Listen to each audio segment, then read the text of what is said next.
காலை அமர்வுடைய இறுதியில ஷாமிலா என்ற நூலிலிருந்து ஹதீஸ் எடுத்து காட்டணும். அதுல 5000 லட்சம் வருது அப்படின்னு நம்பரை போட்டு காட்டினாரு. 5000 லட்சம் வரத்தான் செய்யுங்க. 3 ஹதீஸை ஒரு நம்பர் ஆக்கி வச்சிருக்காங்க. இன்னொருத்தங்க 3 ஹதீஸ் 2 ஹதீஸ் எல்லாம் பிரிச்சு கரெக்டா போட்டாங்கன்னு வைங்க, சனது தகுந்தவாறு 3000 ஹதீஸ்ல 2000 ஹதீஸ் கூடி தான் போயிடும். நம்பர் இல்ல, மேட்ரு என்ன, அந்த மத்தன் அந்த அரபி வாசகத்துல நாங்க சொன்ன அர்த்தம் இருக்குதா இல்லையா, அதுதான் நீங்க பார்க்கணும். இதெல்லாம் ஒரு வாதமா அவர் வைக்கிறார், தெரிஞ்சுக்கிட்ட. அடுத்து என்னன்னு கேட்டா,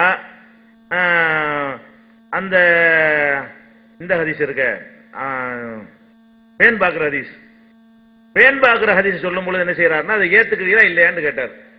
ஏத்துக்கிறல, பேன் பாக்குற அறிவிப்பை ஏத்துக்கொள்ளவில்லை. பேன் பாக்குறது இல்லாம வருது, அதுல இந்த நாண்டு வருது, அதுலயும் தலையில மடி வச்சாங்கன்னு வருமேங்கிறாரு. வராது. ஏன் வராதுங்கிறோம்னு கேட்டா, அத்தா இந்தனா எங்களிடத்தில் வந்தார்கள் என்பதும் வலரசஹு இந்தி இந்தஹா அவரிடத்தில் தலையை வைத்தார்கள் என்பதும் ஒரே அர்த்தம் வராது. எங்களிடம் வந்தார்கள் என்பதும் தலையை வைத்தார்கள் ஒரே அர்த்தமாகுமா? அது வேற வார்த்தை, இது வேற வார்த்தை. எங்களிடத்தில் வந்தார்கள் என்பதோட எங்களிடம் என்று சேர்ந்து சொன்னா சும்மா வந்தாங்கன்னு அர்த்தம் வந்துடும் சாதாரண நடைமுறையிலேயே. அது ஒரு விஷயம். அதே நேரத்தில் பேன் பார்க்கறத பத்தி உங்க நிலை என்ன? ஒரு அந்நிய பெண்கிட்ட போய் பேன் பார்க்கலாமா? ஒரு ஆம்பளை ரசூலுல்லாஹ் பார்த்தாங்களா? உங்க கேரக்டர் அப்படித்தானா? அதுக்கு ஒரு வாதம் வைக்க காணாம், அதை நீங்க வைக்கணும். அடுத்து என்னன்னு கேட்டா, இந்த கிராமர் முஞ்சிது இருக்குல்ல, அகராதி காட்டினாங்க இல்லையா, இந்த அகராதியை காட்டின உடனே இது வேற முஞ்சுதுன்னு சொல்லி ஒரு வாசகத்தை வாசிச்சாங்க. அதுல பூனைக்குட்டி வெளியே வந்து போச்சு. என்ன வந்துருச்சு? அவர் வாய்ச்சதுலயே அதுல அரபியத்தில் முஆசிரான்னு வாசிச்சுட்டாரு. தெரியாத வாசிச்சுட்டாரு. அதுல இருக்குது முஆசிரான என்ன, சமகால அரபி. இந்த காலத்தில் சில அரபிகளுக்கு மாற்றம் வந்திருக்கும். பழைய காலத்துல ஒரு வார்த்தைக்கு ஒரு அர்த்தம் இருக்கும். நம்ம காலத்துல சில சொற்கள் வேற வேற அர்த்தத்துக்கு எல்லாம் மாறிக்கொள்ளும். இந்த காலத்தில் இந்த என்னென்ன மாதிரிலாம் மாறிவிட்டதுன்னு காட்டுறதுக்குன்னே போடப்பட்ட டிக்ஷனரி, சமகால டிக்ஷனரியில தான் அதை காட்டுறாரு தவிர, இந்த காலத்துல வேண்டாம் ஒரு சொல்றபடி ரல்லா என்பதற்கு கறந்து கொடுத்தல்ங்கிறது வந்திருக்கலாம். கறந்து கொடுக்கிறதுங்கிறது மிஷின் மூலமா கறந்து கொடுக்கிற காலத்துல வாழ்ந்து கொண்டிருக்கிறோம். இந்த காலத்தில் அவர்கள் அந்த சொல்ல பயன்படுத்தினதுக்கு ஆதாரமாமே தவிர, வஹி இறங்கின காலத்திலேயோ முன்காலத்திலேயோ உள்ளதுக்கு அது ஆதாரம் ஆகாது. ஏன்னா அந்த டிக்ஷனரி தலைப்பை அல் அரபியத்தில் முஆசிரா, சமகாலத்தில் என்ன அர்த்தம் செய்வது என்பது அந்த வார்த்தையின் அர்த்தத்தையும் சொன்னார் அவரே.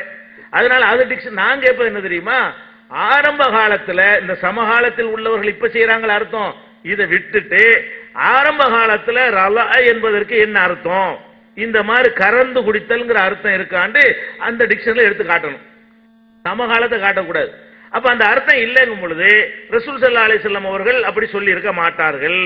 போய் பால் கொடு, அவருக்கு தாயாயிரலாம், ஹராம் ஆயிரலாம் என்று சொல்ல மாட்டார்கள். தெளிவாக நிறுவனம் ஆயிடுச்சு. இப்ப என்ன செய்யல, அவர் இதுவரைக்கும் கூட அவருடைய வாதம் என்னன்னு சொல்ல மாட்டேங்கிறார், கேள்விதான் கேட்கிறாரு தவிர நீங்க என்ன சொல்ல வர்றீங்க. ஒருத்தர் ஒரு அந்நிய பெண் வீட்டுக்கு போக விரும்பினாரையானால் அந்த பெண்ணிடத்தில் பால் குடிக்கலாமா, கறந்தாவது குடிக்கலாமா, அல்லது கறக்காம நேரடியாக வாய் வச்சுதான் குடிக்கலாமா? அப்படி குடித்தால் தாய் பிள்ளை என்ற உறவு வந்து விடுமா? ஒரு அந்நிய பெண்ணோட ஒருத்தன் மாட்டிக்கொள்ளும் பொழுது நான் நேற்று அந்த பெண்ணிட்ட பால் குடிச்சிட்டேன் என்று சொன்னால் அவங்க தாய் பிள்ளை என்று எடுத்துக்கொள்வீர்களா அல்லது வேற மாதிரி எடுத்துக்கொள்வீர்களா? எடுத்துக்கொள்வீர்கள் என்றால் எதன் அடிப்படையில் எடுத்துக்கொள்வீர்கள்? அதெல்லாம் சொல்லணும்ல. எங்க விளக்கத்தை நாங்க சொல்லிட்டோம், இமாம்கள் விளக்கத்தை நீங்க அள்ளி போட வேண்டியதானே. அள்ளி போட்டு இது சரின்னு நிறுவல. ஒன்னும் கறந்து குடிக்கிறா கூட கறந்து குடிப்பதன் மூலமா நீங்க என்ன சொல்ல வர்றீங்க அதை சொல்லணுமா இல்லையா? கறந்து குடிக்கிற அர்த்தத்தை நிரூபிக்கணுமா இல்லையா? இதுதான் இதுல விஷயம். அடுத்து என்னன்னு கேட்டா, சில கேள்விகளா கேட்டார்ல, கடைசியா பதில் சொல்றோம்னு சொன்னோம். கடைசியா இல்ல, முன்னாடி வாதத்தெல்லாம் சொல்லணும். வாதமா வச்சா வாதமா சொல்லலாம். ஆனா போன அமர்வுல வரிசை இட்டுக்கட்டு அவதூறு ஹதீஸ் இருட்டடிப்பு சொல்லும் பொழுது தருவேன், சபை முடியறக்குள்ள தருவேன், முடியறக்குள்ள தருவேன் சொல்லிவிட்டு கடைசி என்ன பண்ணிட்டாரு, மனுஷனா தப்பு செய்யறவன் ஒரு வார்த்தை சொல்லிட்டு போயிட்டாரு. அது அங்கேயே அந்த ஹதீஸ் திருமதியை எடுத்து வச்சிருந்தீங்கன்னு சொன்னா அதை பிடிக்கிற புடியல என்னவாயிருப்பீங்க. நீங்க என்ன செஞ்சீங்க, நீங்க அதை கேட்கறீங்க, அது தகுதி வேணாமா? எவ்வளவு கேள்வியை கேட்டு கடைசியா ஒரு பதில் இருட்டடிப்பு, இப்னு அசாக் இருட்டடிப்பு, அபுதாவுத் இருட்டடிப்பு, புகாரி முஸ்லிம் இருட்டடிப்பு, திருமதியில இட்டுக்கட்டு, முஸ்லிம்ல இட்டுக்கட்டு, இப்படியே சொல்லிட்டு வந்திருக்கலாம். இது எல்லாத்துக்கும் சேர்த்து ஒரு பதில் வச்சிருக்கிறேன், மொத்தமா சொல்லுவேன், கடைசியா சொல்லுவேன். நிறை உரையில அவரு தான் கடைசி. இதெல்லாம் ஆன்லைன் பிஜேல எழுதியிருக்காரு பத்தியெல்லாம். மனிதன் தவறு செய்யக்கூடியவன் தான் முட்டுக்கும் சேர்த்து இத முன்னாடி அப்பப்ப சொன்னீங்கன்னு சொன்னா அது என்னங்கிறது வந்திருக்குமா இல்லையா? நீங்க இதை கேட்கறீங்க. சரி, அதனால நாங்க என்ன செய்யறோம், கடைசியா சொல்லாம இப்பவே சொல்றோம், ஒண்ணுக்கா சொல்றோம், கடைசியா சொல்லவில்லை. இப்ப என்னது, அவர் எடுத்து வைத்த வரிசை பிரகாரம் ஒன்று விடாமல் அனைத்திற்கும் நம்ம பதில் சொல்றோம். அது என்னன்னு கேட்டா, ஃபர்ஸ்ட் என்ன செஞ்சாருன்னு கேட்டா, 1/3 வருதுல, அதை எப்படி கொடுப்பீன்னு கேட்டாரு. 1/3 கொடுப்போம். அவோ இமாம் என்ன விளக்கம் சொல்லிருக்காங்க, 1/3 6/1 விளக்கம் கொடுக்குறா. எது சரி, மிச்சத்தில் 1/1. இது என்ன மிச்சத்தில் 3/1 ஒரு லாஜிக்கா? இதை வச்சீங்க, அதுக்கு பதில் சொன்னோம். அதோட இமாம்கள்லாம் உழைப்பிட்டாங்க, நிரூபணமாகி விட்டது. அடுத்து என்ன கேட்டீங்க, இந்த கலாலாவுல இப்போதைக்கு ஒரு கேள்வி கேட்டிருக்கீங்க, ஆரம்பத்தில் ஒரு கேள்வி கேட்டீங்க. வரிசையா வர்றதுனால ஆரம்பத்தில் கலாலாவுல என்ன கேட்டீங்க, அந்த சட்டத்தில் தாய் வழி சகோதரிக்கு என்ன சட்டம்னு கேட்டுட்டே இருந்தீங்க. தெளிவா சொல்லுகிறோம், ரெண்டுமே ஒரே சகோதரியை தான் சொல்லுகிறது. அது முதல் வசனம் மாற்றப்பட்டு விட்டது, இரண்டாவது வசனம் தான் நிலையாக இருக்கிறது. அதுல எந்த ஒரு மாற்றமும் கிடையாது. தாய் வழி சகோதரி தந்தை வழி சகோதரி வேறுபாடெல்லாம் கிடையாது. வேறுபாடு இருக்கு நீங்க நிறுவினீர்களே, ஆனால் அதுக்கு பதில் சொல்லுவோம், வாதமாக நீங்கள் வைக்க வேண்டும். அந்த முதல்ல கேட்ட கலாலாவுக்கு தெளிவா சொல்லிட்டோம், மாற்றப்பட்டுருச்சு. தாய் வழி சகோதரிக்கு இந்த அந்த ஆயத்துக்கு அர்த்தம், இந்த ஆயத்துக்கு 2 வழி சகோதரின் அர்த்தங்கிறீங்களே, அது கிடையாது. அதுக்கு அந்த வார்த்தையோ அந்த கருத்தோ இடம் தரவில்லை. இமாம்கள் சொல்லக்கூடிய சில பேர் அவங்களா சேர்த்திருக்கிறார்கள், அது பொருந்தாது. அதை எடுத்து வைத்தீர்களே, ஆனால் அது எவ்வளவு பொருந்தாமல் இருக்குன்னு நாங்கள் நிரூபிப்போம். அது முடிஞ்சிருச்சு. அதுக்கப்புறம் ஒருத்தன் ஈலா பண்றான், வருஷம் ஒண்ணு விடாம வந்துகிட்டு இருக்கு, எதுவும் விடுபடாது, ஒண்ணு கூட விடாது. ஆனா நான் சொன்ன எத்தனை விட்டுருக்கேன் நான் லிஸ்ட் போட்டு காட்டுவேன், உங்களுக்கு சொல்லவும் முடியாது கடைசி வரைக்கும். நான் அவ்வளவு சொல்லிட்டு தான் முடிக்க போறேன். நீங்க கடைசி வரைக்கும் நான் சொன்ன லிஸ்ட்டை வாசிப்பேன், ஒண்ணு கூட நீங்க பதில் சொல்லியிருக்க மாட்டீங்க, 1 2 சொல்லி சமாளிச்சிருப்பீங்க. அது எப்படி சமாளிச்சீங்க சேர்த்து சொல்லுவேன். அதுக்கு என்ன ஈலா சொன்னார். ஈலாண்டா என்ன, ஒரு மனிதன் கோவத்தில் என்ன செஞ்சான், மனைவி விட்டு சேர மாட்டேன்னு சத்தியம் பண்ணிட்டான். இதுக்கு எல்லாம் என்ன பண்றான், 4 மாசம் டைம் கொடுக்குறான்.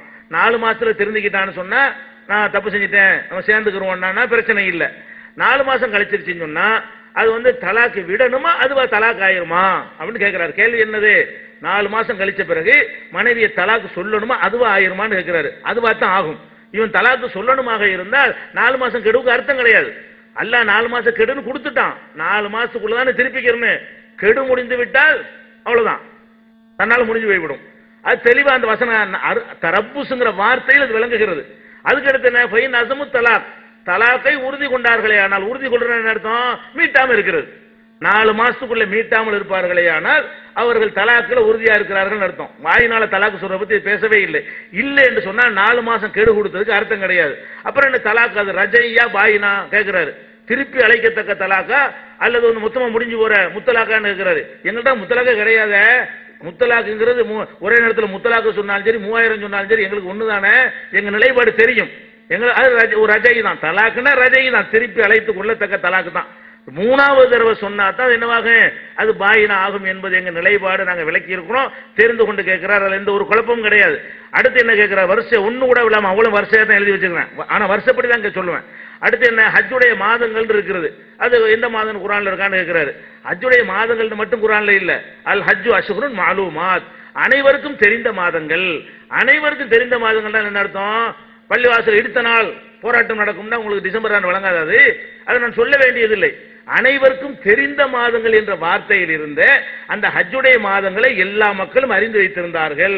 அறிந்து வைத்துக் கொண்டு அந்த மக்கள் யாராவது அது வழக்கம் சொல்லிவிட்டார்களே, ஆனால் அதுல ஏற்றுக்கொள்ளலாம் இதுல இருக்கிறது. ஏன், மக்களுடைய அறிவில் எல்லாம் சாட்டி விட்டான். ஹஜ்ஜுடைய மாதங்கள் எது என்பது உங்களுக்கு எல்லாம் தெரியும், உங்களுக்கு எல்லாம் தெரியும்னா தெரிஞ்சவங்க சொல்லுவாங்க, அதுல சொல்றான் அல்ல. அதனால இது ஒரு சஹாபி சொன்னாலும் சரி, மக்கள் நடைமுறைப்படுத்தி கொண்டிருந்தாலும் சரி, மக்கள் அறிந்த வகையில் என்ன செய்யறாங்க, அதை ஹஜ் துல்கதா துல்ஹஜ் முஹர்ரம்னு சொல்லி ஷவ்வால் துல்கதா துல்ஹஜ்ன்றது ஹஜ்ஜுடைய மாசம் என்று நடைமுறையில் உள்ளது. மஅலூமாத், தெரிந்த மாதங்கள்.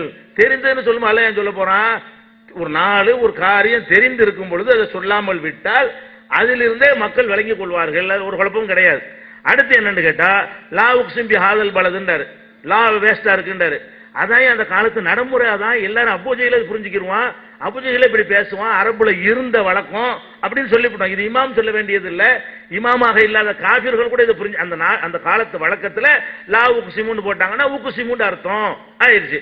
அப்ப ஏன் ஒரு லா எக்ஸ்ட்ரா வேஸ்டா வந்துச்சுங்கிறாரு. வேஸ்டாவெல்லாம் வரல, அந்த காலத்துடைய ஸ்டைல்ல பேசினாலும் இப்படி வேஸ்டாகும். அந்த காலத்துல அதுதான் ஸ்டைல், எல்லாரும் அப்படித்தான் பேசுவாங்கன்னு சொன்னா எல்லாரும் அப்படித்தான் பேசுவார்கள் என்ற முறையில் பேசினாலும் வேஸ்ட் ஆகுமா? எல்லாரும் அப்படி இல்லாம பேசும்போது ஒன்னு சேர்த்தாதான் வேஸ்ட் ஆகும்.